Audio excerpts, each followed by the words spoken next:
wishes us luck in this discussion with you.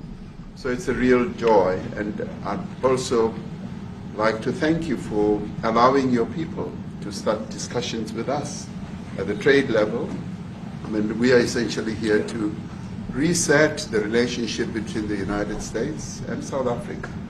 We are long-standing partners in many ways. We've collaborated in many fields, in space issues, in energy, and in trade, and we therefore need to reset that, particularly in the light of some of the announcements that you made on trade and investment. So we want to advance more trade between the two of us, two countries, and our people now have been empowered by yourself and by myself to start engaging, and we hope that we will be able to fuel that engagement during our talks. And we also want to discuss issues that have to do with how we promote further investments in both countries. We've got about 22 companies from South Africa that have invested in the US, thus creating a number of jobs. And similarly, you've got almost 600 companies that have invested in South Africa, and some of them have been in South Africa for more than 100 years. That's true. So our links are really long-lasting, and we would like to recalibrate those relations between our two countries and discuss a whole range of issues, geopolitical, the work that you're doing to bring peace around the world, in Ukraine and in the Middle East. So we value that, and we are also a great contributor to peace processes that are going on around the world. And of course, we want to discuss how we can support each other. You are a much bigger economy than we are. We're just a tiny economy, but we rely on each other on a number of issues. We've got critical minerals that you want to fuel the growth of your own economy and reindustrialize. So we have that on offer, including rare earth minerals. So all that combination of opportunity and the products that we buy from you, as well as what we sell to you, I believe makes up a really good and powerful relationship, which we need to strengthen, which we need to engender. And that is really what has brought us here. And we are really privileged to have great South Africans in the mix. As you said, you'd like to see them as well. And I brought you a really fantastic golf book. Weighs 14 kilograms. Oh, that sounds good. And it showcases the golf courses in our country. Johan Rupert wrote preface, so did Annie Els. And I want to showcase our golf courses. You might remember when I spoke to you, and we spoke about golf, you said I should start practicing. And I've started practicing, President, so I'm ready. But let me end just the introductory remarks by thanking you. You may not recall that 5 years ago I spoke to you during the COVID period. Right. And it was at a time when the whole world was going through a really cathartic moment. Right. And we asked for assistance, and you were able to assist us with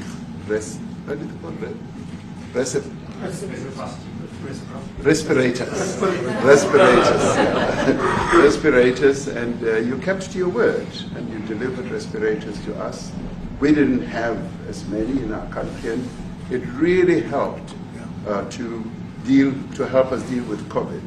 So I'm here also to say thank you and to thank the people of America for having helped us during a really difficult time. Being the small economy that we are, we needed help from around the world. And you were there to provide that. So thank you very much. I remember the call. Yeah. We sent 150 respirators. We became the respirator king. We started making them. Nobody had them. We had very few of them. That's right. But they were very helpful. But we sent 150, and I appreciated the letter. You wrote me a letter. That's right. Yeah. Thank you. Yeah. I appreciate that very much. Thank you very much for that. It really touched my heart after I spoke to you, and you delivered. So, Great honor. Thank you very much. Yeah.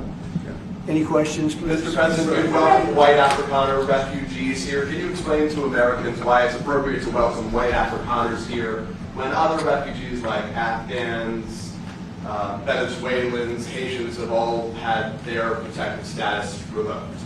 Well, this is a group, NBC, that is truly fake news. They ask a lot of questions in a very pointed way. They're not questions, they're statements. We've had tremendous complaints about Africa, about other countries too, from people. They say there's a lot of bad things going on in Africa, and that's what we're going to be discussing today. When you say we don't take others, all you have to do is take a look at the southern border. We let 21 million people come through our border, totally unchecked, totally unvetted. They came from all over the world. In many cases, they're criminals. They come from prisons. They come from mental institutions. They come from street gangs. They're drug dealers. So don't say that we didn't take them. We take them. We're trying to get them out as fast as we can. And we're doing record business on that. And we just won a big case where we're allowed to send back hundreds of criminals to Venezuela. Just won that today in the Supreme Court. I'm happy to hear. But we do have a lot of people are very concerned with regard to South Africa, and that's really the purpose of the meeting, and we'll see how that turns out. But we have many people that feel they're being persecuted, and they're coming to the United States. So we take from many locations if we feel there's persecution or genocide going on. And we had a lot of people. I must tell you, Mr. President, we have had a tremendous number of people, especially since they've seen this. Generally, they're white farmers, and they're fleeing South Africa, and it's a very sad thing to see. But I hope we can have an explanation of that, because I know you don't want that. It's a kind of a different meeting. Normally, we have meetings, we talk about trade, and we'll be talking about trade and other things. But that certainly will be a subject that comes up. Yeah. Yes, please. Brian? Thank you very much. I'd like to get your thoughts on Letitia James, Director Polte. According to him, Letitia James says that the alleged mortgage fraud was simply a mistake. I want to get your thoughts on that. She put down that her father was her husband, and this is very similar to, I guess, the false accounts they had on here. Well, I don't know what it is currently, but Letitia James, who's the Attorney General of New York State, it seemed, I'm not involved in that at all. I know it's being handled by various groups, I guess, but it's major fraud, mortgage documents, and fraudulent everything. Yeah, I think she said the father was her husband, which she had to have a husband, so she chose her father, and she put it down, and she had didn't she sign in Virginia, yet she said she lived in Virginia, yet she's the New York State Attorney General. She did that for tax reasons, so she could take advantage of taxes. And she had the wrong number of units. She had a much different number, which wouldn't have allowed her to qualify and scam the government. So I don't know. I think she's very bad for New York, but I really don't know too much about it. But I appreciate the question. Thank you very much. Yes. Mr. President, I want you to be convinced that there's no genocide. Please. Thank you, Mr. President. So May 25th will be the celebration of Africa Day, which pretty much a lot of celebration will be taking place around the world, including here in the United States. What is your message to the entire African continent, African people, in this important occasion? Well, I want to see peace, and I want to see happiness. I want to see health, and you have incredible land. There's tremendous value. A lot of countries don't have that value in the land. The value you have. We have a situation. I think you probably heard about it. We've done through some very talented people helped settle a war that's been raging for years. Rwanda and the Congo, and I think we've done it. Believe it or not, I think we've done it. And could you just say a few words about that, my friend? Yes. A couple of weeks ago, the two parties signed a declaration of principles in which they agreed on the way forward, and they have both submitted draft peace agreements, and we have put together one that incorporates both of their suggestions, and we've given it to them. So we're in the process of finalizing Looking this. good, right? Looking very good.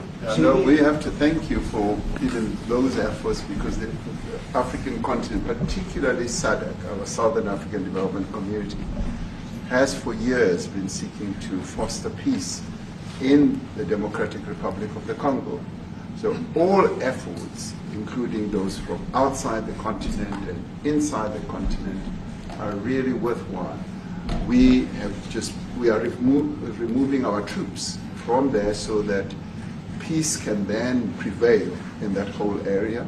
And we hope that with the support of the international community, we will really have peace in that area. It's so vital, it's so important for the whole region. Well, we sent our people there, and I think we did a very good job. I said it by my friend, and that was great. That was great. I mean, I'm just hearing phenomenal reports because all I'm hearing is death, and they're chopping heads off, and it's horrible over there.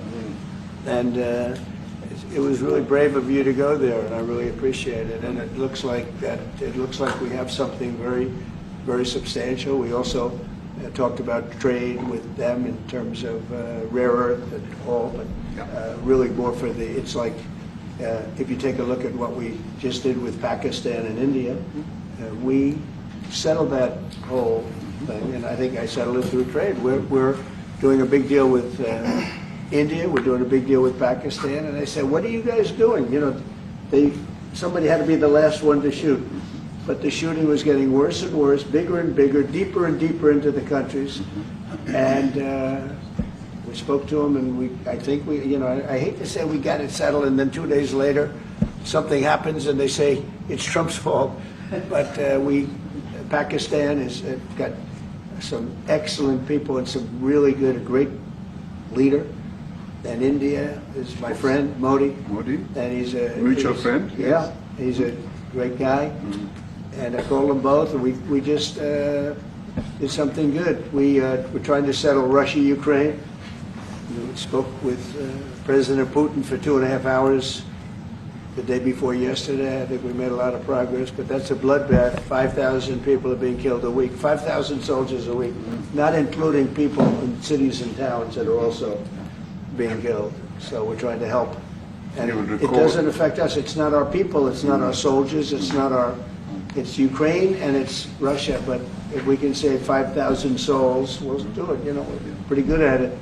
But that's a bad situation. That is a really bad situation. Well, you recall when President Zelensky was coming to South Africa, that's when I spoke to you. That's right. We both agreed that we need to push the peace message so that there can really be peace. And we've been involved in the Ukraine-Russia conflict for quite a while through my Minister of State Security here. We've been dealing with them, the exchange of children who were taken away, going through names and addresses and all that. So we've been invested in that whole process as well. And the moves that you're making are fully supported by us because we would like to see the end of that war. Sure. I called Zelensky, and they said, he's in South Africa. I said, what the hell is he doing in South Africa? He was talking to us. We got this strange. That's a strange one. I said, what are you doing in South Africa? Yes. That's a strange one. He's trying to make peace. But we're taking him. You know, we were lucky because we had the great Nelson Mandela, who taught us how to create peace, to make peace. So we were imparting some of those lessons to him, some of those learnings, and I specifically mentioned to him that this is how Nelson Mandela taught us that when you want to have a peace in a country, do it on an unconditional basis and sit down and talk. And that's precisely what I'm sure he's going to heed. Well, we're going to see what happens with that one. It's there's a lot of hatred. Yeah. There's a lot of death. It's a bloodbath. It is. It is. Unfortunately. I get the satellite pictures of that field, of that killing field. You never saw anything like it in your life. It's horrible. It's a horrible thing that it goes on, but I think we've made big progress. Yeah, please, go ahead. Thank you, Mr. President. No, not you. Right here. He's from South Africa. Go ahead, please. What are you expecting on the ICJ case? Are you expecting South Africa to drop that? Is that what you're trying to do? On which case? The ICJ The International case is Criminal Justice. International Criminal Court. I don't expect anything, to be honest. I really don't. I don't know. It's they've got a case. There's a lot of anger there, tremendous anger. I don't expect anything. We'll see what happens. We'll have a ruling, and who knows what the ruling is going to mean. Yeah. On that subject of Gaza, Mr. President, are you going to be speaking to Prime Minister Netanyahu about Israel's renewed offensive there? There's been a lot of concern from European countries. The Pope has expressed concern. Are you going to be asking Prime Minister Netanyahu to tone down the offensive in Gaza to let more aid in? Was that a question or a statement? Here's the question. This guy, you never change. Mr. President, this Go ahead. time, what would Please. it take for you to be convinced that there's no white genocide in South Africa? Well, I can answer that for the President. It's for him. No, seriously. I'd rather have him answer. Yeah, I'd rather answer that. It will be. Our president will respond to you. Yeah, let me- Thank you, Mr. President. It will take President Trump listening to the voices of South Africans, some of whom are his good friends, like those who are here. When we have talks between us on the around the quiet table, it will take President Trump to listen to them. I'm not going to be repeating what I've been saying. I would say if there was Afrikaner farmer genocide, I can bet you these three gentlemen would not be here, including my Minister of Agriculture. He would not be with me. So it'll take him, President Trump, listening to their stories, to their perspective. That is the answer to your question. But, Mr. President, I must say that we have, wait. We have thousands of stories talking about it. Sure. And we have documentaries, we have news stories, and that. Is Natalie here, somebody here to turn that? I could show you a couple of things, and it has to be responded to. Yeah, sure, We we have- will. Let me see the articles, please, if you would, and turn the lights down. Turn the lights down and just put this on. It's right behind you. Johan. There's nothing this parliament can do. With or without you, people are going to occupy land.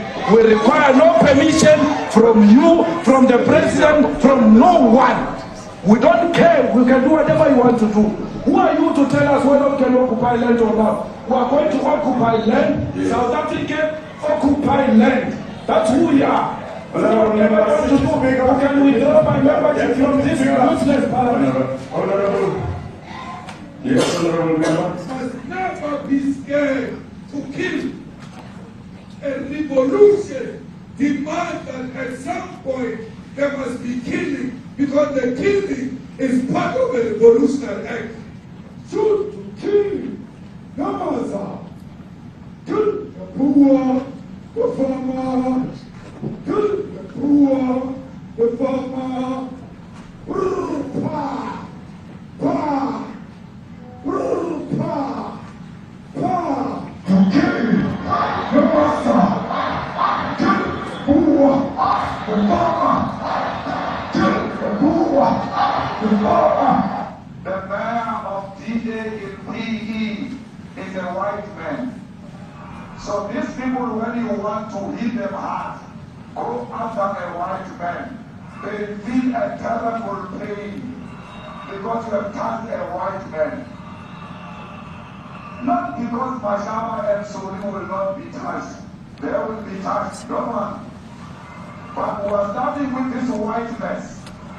We are cutting the throat of white men. Shoot, kill, Namaza, kill the brewer, the farmer, kill the brewer, the farmer. Pa, pa, pa. Shoot to kill, Namaza, kill the brewer, the farmer, kill the brewer, the farmer.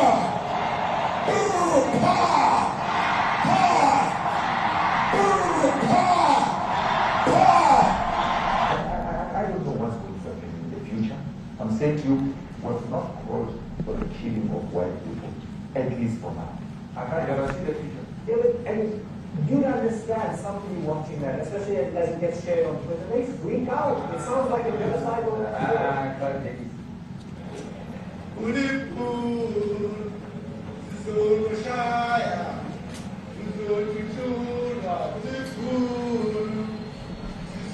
Shaya.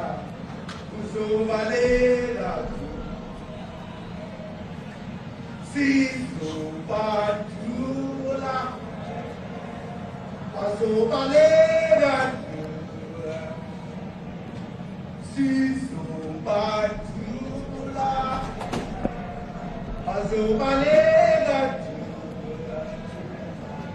Who will expropriate land without compensation, whether they like it or not. If they object, they can seek refugee in America.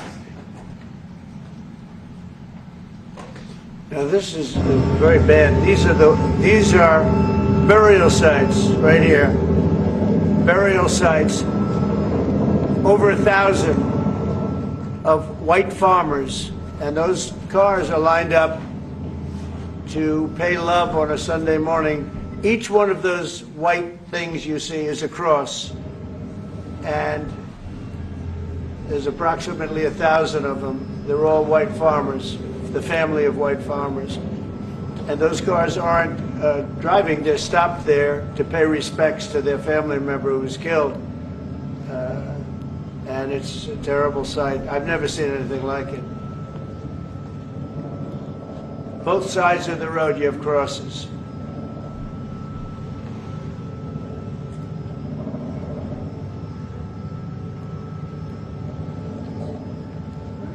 Those people were all killed. Have they told you where that is, Mr. President? No, I'd like to know where that is, because this I've never seen. Okay, I mean, it's in South Africa. That's we need to find out.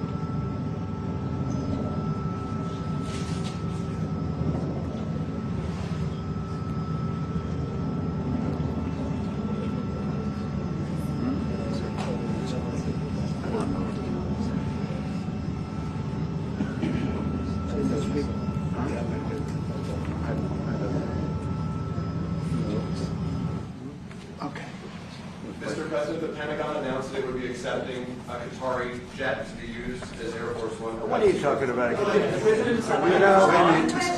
want to respond. You know, you gotta get out of here. What does this have to do with the Qatari jet? They're giving the United States Air Force a jet, okay? And it's a great thing. We're talking about a lot of other things. It's NBC trying to get off the subject of what you just saw. You are a real, you're a terrible reporter. Number one, you don't have what it takes to be a reporter. You're not smart enough. But for you to go into a subject about a jet that was given to the United States Air Force, which was a very nice thing, they also gave $5.1 trillion worth of investment in addition to the jet. Go back, you ought to go back to your studio at NBC, because Brian Roberts and the people that run that place, they ought to be investigated. They are so terrible the way you run that network, and you're a disgrace. No more questions from you. Go ahead. Go ahead, talk about that. His name is Peter something. He's a terrible reporter. Quiet. That's my question now. Let's go. Thank you so much. President Trump, Anna Palacio from EMCA in South Africa. Thank you very much. Thank you very much, Steve. What would you like President Ramaphosa to do about the situation I that we've don't just know. seen on the screen? I don't know. Look, these are articles over the last few days. Death of people. Death. Horrible death. Death. I don't know. To pick anyone, white South Africans are fleeing because of the violence and racist laws. And this is all, I mean, I'll give these to you. No, I'd like So to- when you say, what would I like to do? I don't know what to do. It's- Look at this. White South African couple say that they were attacked violently. And, President Trump, when will you go and see for yourself if it is indeed true? well, I could do that. Look, here's burial sites all over the place. These are all white farmers that are being buried. And he asks about a jet that was given. You ought to be ashamed of yourself. You know, you are so bad. You're such a bad reporter. President Johnson,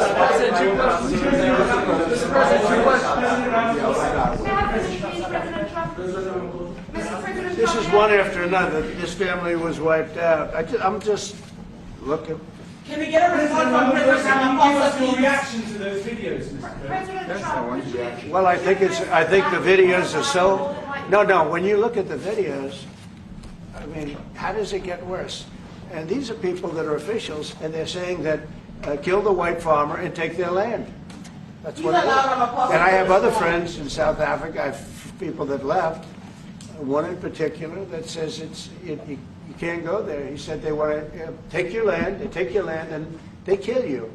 It's okay, and they say it's okay to do. Now, we're going to talk about it, We're going to. but this is a tremendous, look, this is a story recent. These are all people that recently got killed. Yeah. And I don't know how it can get any worse. These are, and you know, the men that you saw, the people that you saw in that movie, those are officials. Those are people that were in office. They had one march, they had a dance in your parliament, whatever you may call it, legislature. Well, and let me it was clarify terrible. that. Yeah. Let me please. clarify that because what you saw, the speeches that were being made, one, that is not government policy. We have a multi-party democracy in South Africa that allows people to express themselves, political parties to adhere to various policies, and in many cases, or in some cases, those policies do not go along with government policy. Our government policy is completely against what he was saying, even in the parliament. And they're a small minority party, which is allowed to exist in terms of our constitution. But you do Which- allow them to take land. No. You do allow them to take land. Nobody can And then take when land. they take the land, they kill the white farmer. And when they kill the white farmer, nothing happens to them. No, there is Nothing happens to There them. is criminality in our country. People who do get killed, unfortunately through criminal activity, are not only white people. Majority of them are black people. And we have now The been farmers are utilized. black. The farmers are not black. We- I don't now- say that's good or bad, but the farmers are not black. And the people that are being killed in large numbers, and you saw all those grave sites, and those are people that loved ones going, I guess on a Sunday morning, they told me, to pay respect to their loved ones that were killed. Their heads chopped off, they died violently.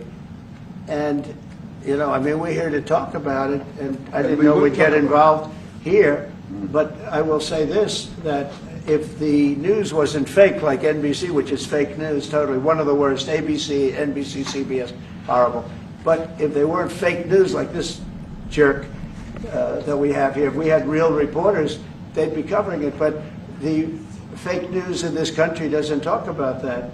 They don't want to talk about it, but now they have to talk about it. But they won't. This won't even be a subject. They'll have him talking about why did a country give a free, think of this, why did a country give an airplane to the United States Air Force?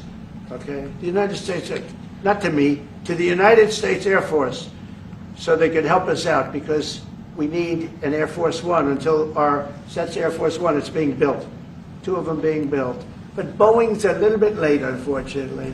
So why did they give us a plane to the United States Air Force? That's what that idiot talks about after viewing a thing where thousands of people are dead. I'm sorry, I don't have a plane to give you. I wish I did. I'd take it. I would take it. If your country offered the United States Air Force a plane, I would take it. Okay.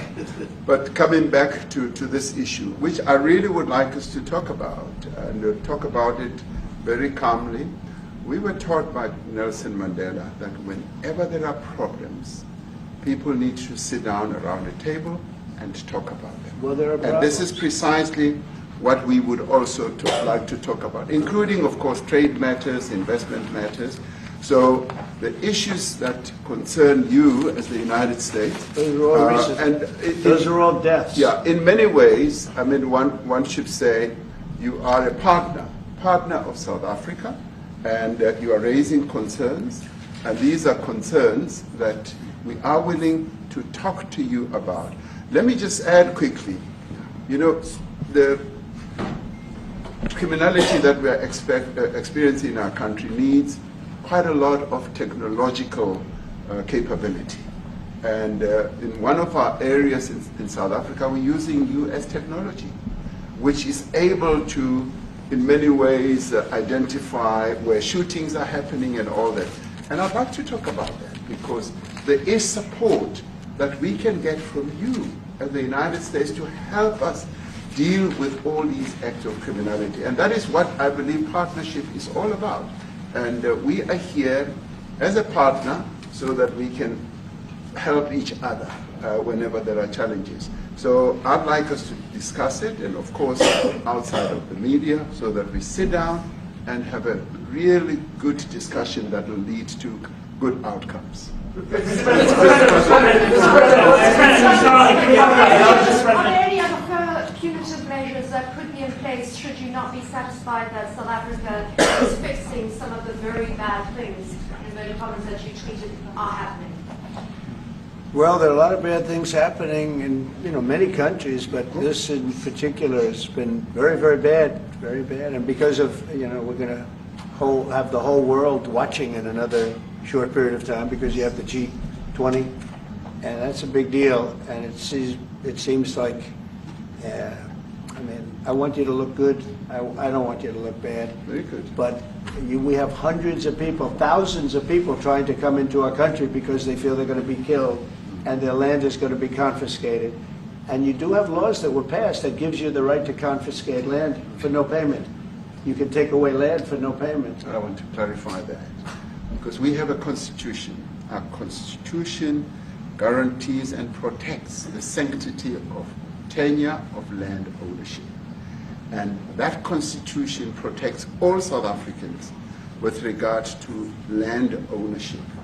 However, we do say, because we've got to deal with the past, the government, and as your government also has the right to expropriate land for public use. And you're doing that. And we've never really gotten underway with that. And we are going to be doing so. You're taking people's land away we have not. from them. We have, And those people, in many cases, are being executed. They're being executed. And they happen to be white, and most of them happen to be farmers. And that's a tough situation. I don't know how you explain that. How do you explain that? They're taking people's land away, and in many cases, those people are being executed. And in many cases, it's not the government that's doing it. It's people that kill them and then take their land, and nothing happens to them. But we have thousands of people that want to come into our country. They're also going to Australia in a smaller number. But we have thousands of people that want to come into our country, and they're white farmers, and they feel that they're going to die in South Africa, and it's a bad thing. Yeah, please. What can South Africa do? What concessions would you like to see them make to improve relations with the United States? Then I have one more for President Ramaphosa afterwards. Well, we just spoke about it. I got them a very, very complex machine, 150 of them. I was asked by the president if it could help, and I did that.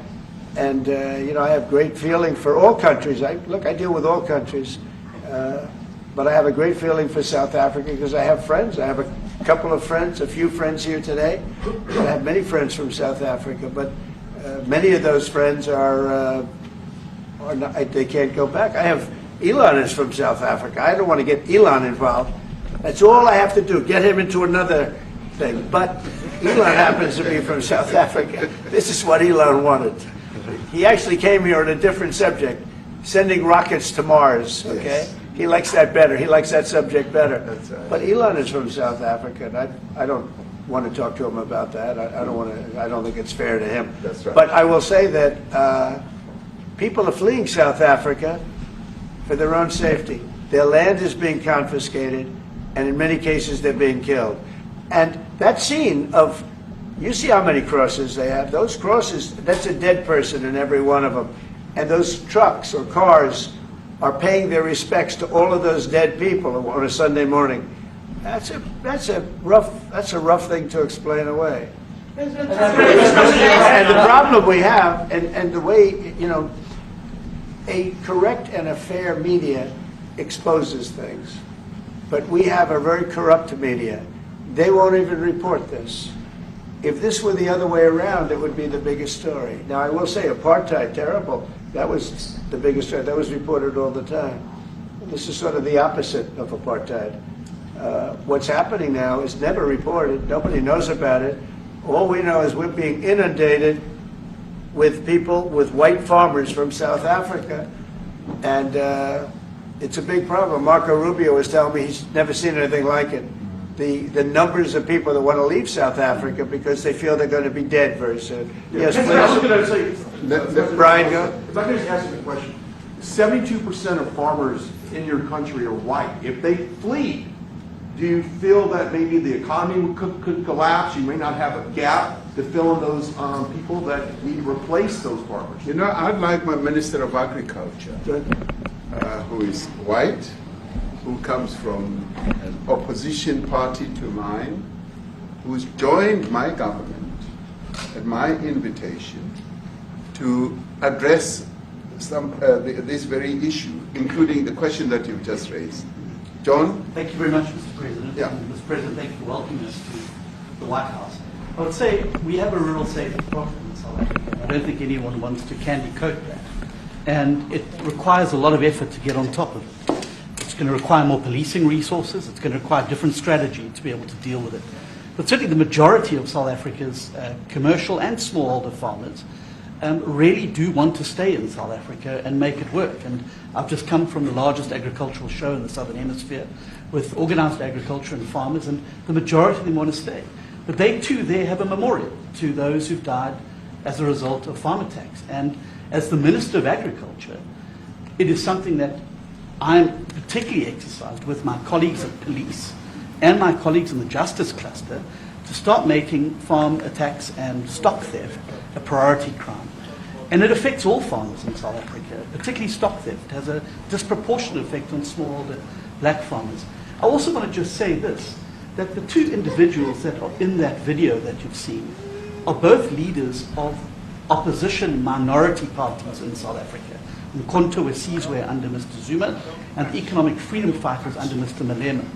Now the reason that my party, the Democratic Alliance, which has been an opposition party for over 30 years, chose to join hands with Mr. Ramaphosa's party was precisely to keep those people out of power. We cannot have those people sitting in the union buildings making decisions. And that is why after 30 years of us exchanging barbs across the floor in Parliament and trying to get one over on each other, we've decided to join hands precisely to keep that lot out of government. Because the day they get in to the doors of the union buildings in South Africa or control of our Parliament, that's what you're going to see. And that is why this government, working together, needs the support of our allies around the world so that we can strengthen our hand, grow our economy, and shut the door forever on that rabble getting through the doors of the union buildings, because then South Africa's future would be... So you denounced that type of language in the video that you saw? Oh yes, we've always done so. As government, as my own party, we are completely opposed to that. We, in 1955, adopted a document which said South Africa belongs to all who live in it. But why wouldn't you arrest that man? That man said, kill the white farmers, kill the white farmers. And then he danced, and he's dancing, and it's kill the white farmers. I'm not sure, but I think if somebody got up in Parliament and started saying kill a certain group of people, he would be arrested very quickly. That man is going all over South Africa, and that's not a small party. That was a stadium that holds 100,000 people, and I hardly saw an empty seat. That's a lot of people. That's a lot of representation. And those crosses, we have dead white people, dead white farmers, mostly. And you take a look at Australia, they're being inundated, and we're being inundated with people that want to get out. And their farm is valueless. It's valueless. And they just want to get out with their life. And this is a very serious situation. And if we had a real news or real press or media, we don't have that because they won't talk about this because they're all guys like that idiot. But if we had a real press, it would be exposed. And you know, the beauty of exposing it is it's like a cleansing action. When it gets exposed, it'll get fixed. That's when it'll get fixed. But people don't talk about it. And I'll tell you who's talking about the thousands of people that are fleeing South Africa right now. We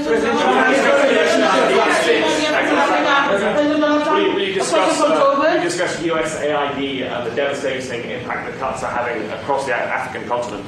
Yeah, well, it's devastating, and hopefully a lot of people are going to start spending a lot of money. And I've talked to other nations. We want them to chip in and spend money too. And we've spent a lot, and it's a tremendous problem going on in many countries. A lot of problems going on. The United States always gets the request for money. Nobody else helps, as you know. Europe doesn't help. Europe hasn't given anything. All they do is sue our companies. You know, they sue Apple, and they sue all of our companies. Apple had to pay $17 billion on a nonsense lawsuit. Very unfair. But we're going to always be there to help. Sherwood Rice, South African Broadcasting. If this Afrikaner resettlement issue is resolved, you're going to go into a room after this, you guys are going to talk. If it is resolved, what is the potential for the future-looking relationship between the United States? It's got to be resolved. It should be resolved. It's a little bit bad when you see a stadium with 100,000 people in it, because that means it's more than just a little movement. It's a pretty big movement in South Africa, so it has to be resolved.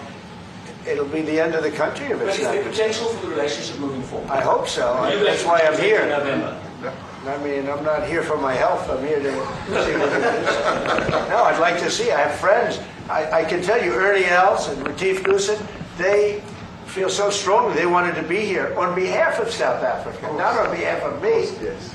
And, you know, they said, can we be here for this? Because they love the country. Ernie, do you guys want to say a couple of words or anything? I hate to put you in this. This is tougher than sinking a 3-footer. They have, and they've staked many 3-footers. Thank you, Mr. President. And thanks for the honor of being here. We've known each other a long time. We have spoken. You know, we're proud South Africans. I still have my South African passport. We travel with this passport, you know, and I got my visa here.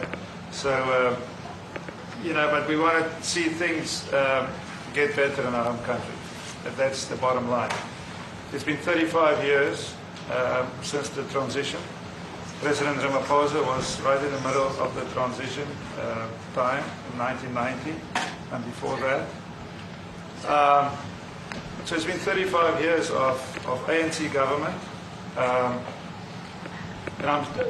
I know there's a lot of anger, you know, through the transition. There was also a lot of stuff happening in the apartheid days. You know, we grew up in the apartheid era, but I don't think two wrongs makes a right. You know, President Mandela, when he came out of prison for all that time, didn't come out with hatred, you know, and really unified our nation through sport. You know, we won the Rugby World Cup in '95. 4 times. We won the African Nations Cup, soccer. You know, we won some majors as golfers and so forth. So what I'm trying to say is, you know, this has been a long time coming. That's why we really wanted to meet you, meet the administration, and see our way forward, because we still want to see our country flourish. You know, we've got some great things going on. Business is getting involved with government. Farmers are getting involved in local municipalities, trying to rebuild some of the infrastructure that's been decaying for a long time. So there's a lot of coexistence going on and help from a lot of areas. But I feel we need the U.S. To push this thing through. We've got a great ally. If we can have the U.S. It's always been an ally of South Africa for a very long time. Even in the days of the war, you know, up in Angola, you know, you guys helped us. So very important for us to have your support and you know, get the change we need. Boy, did you do that well. He might have done that even better than he plays golf, which is almost impossible. Johan, please. Sorry, Mr. President, if you had to wind all of those plates properly, you will see I'm the biggest target of that rabble-rouser. #1 for over 10 years, Mr. Malema. In fact, the first time I met him, he was in the youth league with that gentleman. And look how he's changed. Right. We have too many deaths, but it's across the board. It's not only white farmers, it's across the board. And we need technological help. We need Starlink at every little police station. We need drones. I actually got drones donated for the peace parks to stop elephant and rhino poaching. And his predecessor stopped the importation because he said the United States would spy on us. I mean, US basics, the ridicule. So if you can help us. Remember, sir, you and I lived in New York in the 70s. We never thought New York would be what it became. 2 commissioners, a tough mayor. We need your help to stop this awful killing. But it's across the board. Ernie is right now building a house in George. I'm building 3 cottages for my grandchildren on a farm outside Graaff-Reinet. I often go to bed without locking the door. And we have a serious problem with illegal aliens who stream across the border. And if you really look at our statistics, a lot of these murders, first it's unemployment and illegal aliens. And then I met Vice President Vance many years ago, the Charlie Rose show. My wife loved the book. And she reminded me this morning that you emphasized the devastation that occurs when big companies leave towns and cities, and there's a culture of dependency that develops. And I remember you discussing it. Now that's our problem. If we don't get our economy to grow, the culture of dependency and the lawlessness will increase. I've again been against apartheid all my life, and I'm their #1 target. Please just Google my name and Malema. You'll see it, sir. He marched on the farm. But the crime is bad. The crime is terrible, sir, but Mr. Steenhuisen won't admit to it, but he runs the Western Cape, where I live. And the biggest murder rate is in the Cape Flats. Gangs. We've got gang warfare. Like your M33, whatever these guys.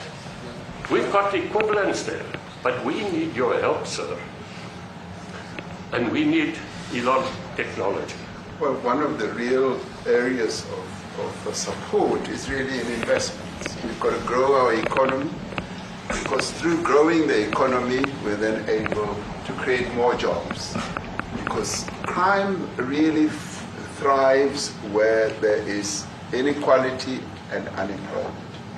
And that is one of the reasons that has brought us here, to improve our investment relations, our trade relations, so that we can preserve the number of jobs that your companies have created in South Africa.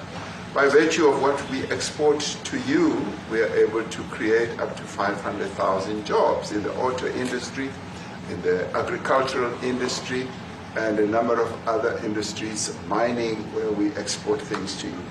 And we also know that as South African companies invest here, you are also able to create jobs. So it's a mutually beneficial relationship. So our main real reason for being here is to foster trade and investment, so that we are able to grow our economy with your support, and so that we are also able to address all these societal problems, because criminality thrives when people are unemployed, when they have no other hope to eke out a living. So that is what we need to resolve, and your support, your partnership with us is what is really going to give us a strong capability to move forward. President, Ortiz, do you have, excuse me, do you have anything to say? I mean, I don't want to leave you out. You know, the guy won 3 or 4 majors. 3 or 4? No, only 2. That's a lot. By the way, 2's a lot. A lot of tournaments you won, too. Do you have anything to say? Yeah, thank you, Mr. President. President Ramaphosa. I grew up in an area in South Africa that is a farmland area, Polokwane. And there is some issues up there. Obviously, my dad was a property developer as well as a part-time farmer. And yeah, some of these buddy farmers got killed. The farm is still going. My brothers run it. But it's a constant battle with farms they're trying to burn the farms down to chase you away. So it is a concern to try and make a living as a farmer. And at the end, without farmers, there's no food on the plate. So we need the farmers to produce the food. Farming, right? He wouldn't even want to do what you're doing, right? They love farming. They don't want to leave. But it's a struggle. Yeah, and food and fresh water is the most important thing in life. Without those 2 things, you can't survive. How is the water there? The water is great. Obviously, all the water comes out of the borehole, out of ground for us down there. But yeah, it is a battle to get the water out sometimes when all the equipment gets stolen all the time that you're trying to get the water out. So does your family and your brother, do they feel safe on the farm? They live behind electric fences, try and be at night safe. But it is constant whenever you leave that something could happen. And there's nowhere to live. Both of them has been attacked in their houses. My mom's been attacked in her house when she was 80. So it is difficult. But the guys live a great life despite everything going on. Something. President Trump, I brought along the president of the largest trade union in our country, Ziggy Solosi, because she leads many, many workers, more than 1 million, 2 million workers, and maybe we should give her a chance to say something because she's come all the way to join us.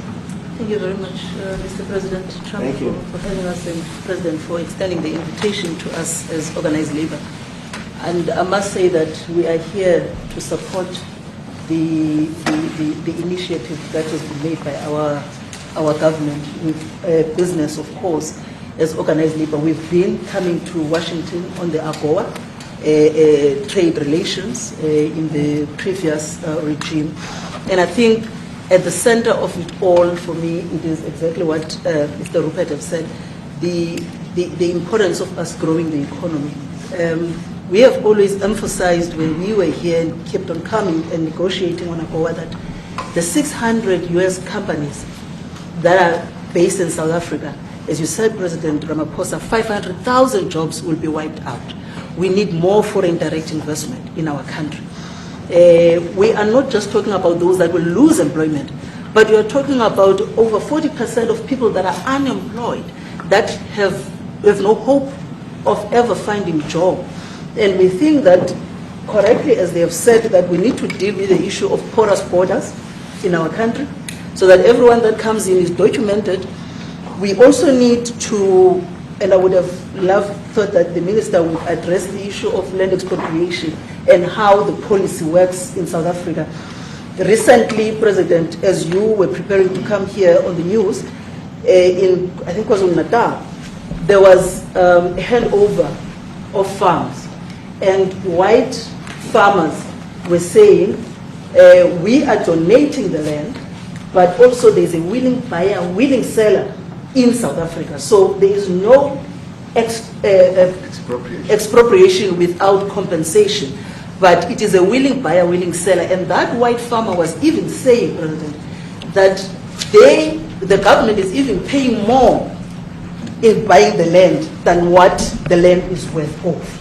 And I think those are the realities, President, that we must say that we need to address, of course, but also the importance of agriculture linked to AGOA. People rely on it, and I think, as Retief have said, for survival and living. But lastly, for me, President, is also the issue of the crime statistics. there is no doubt about it that we are a violent nation, for a number of reasons, and we're not condoning anything. But also, if you go into the rural areas where black majority are, you would see women, elderly, being raped, being killed, being murdered, and these are black elderly women that would be found throat slits, raped multiple times, and all of that. And the problem in South Africa, it is not necessarily about race, but it is about crime.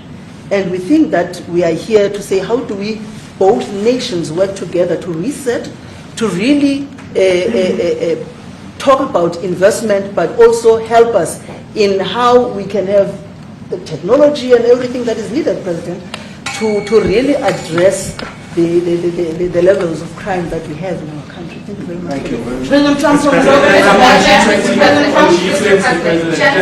Genocide is a very strong word. I'm wondering if you've made up your mind as to whether you believe genocide is occurring in South Africa, or you still have doubts, and if you have made up your mind, why invite President Ramaphosa here today? Well, I haven't made up my mind. I hate to see it from the standpoint of South Africa, but also, I'm trying to save lives. I'm working with Russia and Ukraine. I don't have to do that. It's not our war. It was started by other people. It was helped along by our past administration. It would have never happened if I were president, but I'm trying to save lives, and no matter where. Rwanda, I have nothing to do with Rwanda and the Congo, but I felt I had a very talented person in this administration, and I sent him there, and he did an unbelievable job, I think. I mean, we're going to find out, but he's done the hardest part of the job. It should happen. If I can save lives, I want to save the lives. If it's in Africa, that's great. If it's in Europe, if it's wherever it may be. And it's a very small investment to do, believe me, compared to what the consequences are. So I hope we can do something. Look, I have so many friends. These two men, I have great admiration for them because I know what they do for a living. And that's a very hard living, going from city to city, from country to country, and hitting a ball 350 yards like they do, and better than you and I. Getting the ball in the hole. It's a very tough, with lots of people watching, right? Yes, That's a very tough living. They're champions. I respect champions. And I respect very much, and I think the country is very lucky. They really wanted to be here. That's true. They could be elsewhere. They could be on a beautiful fairway someplace, and they wanted to be here. Glad you So. My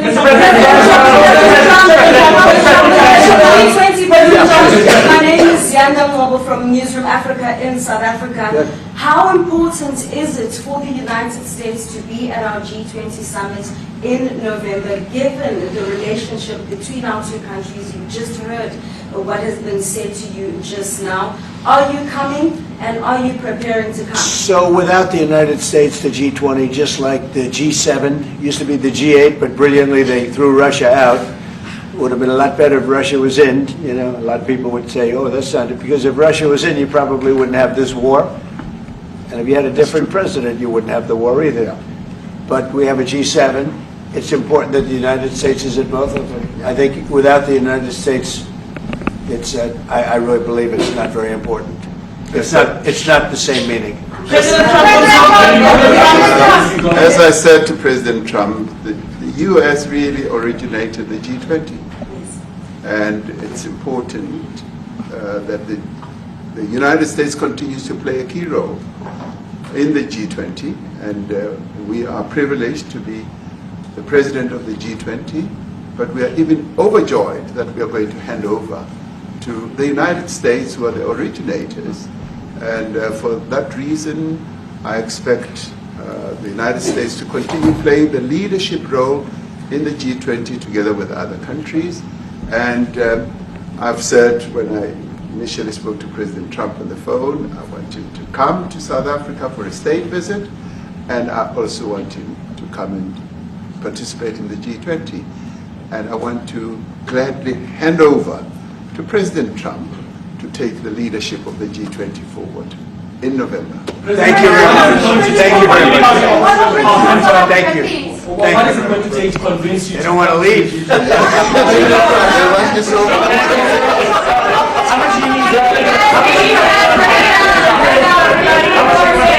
Everybody please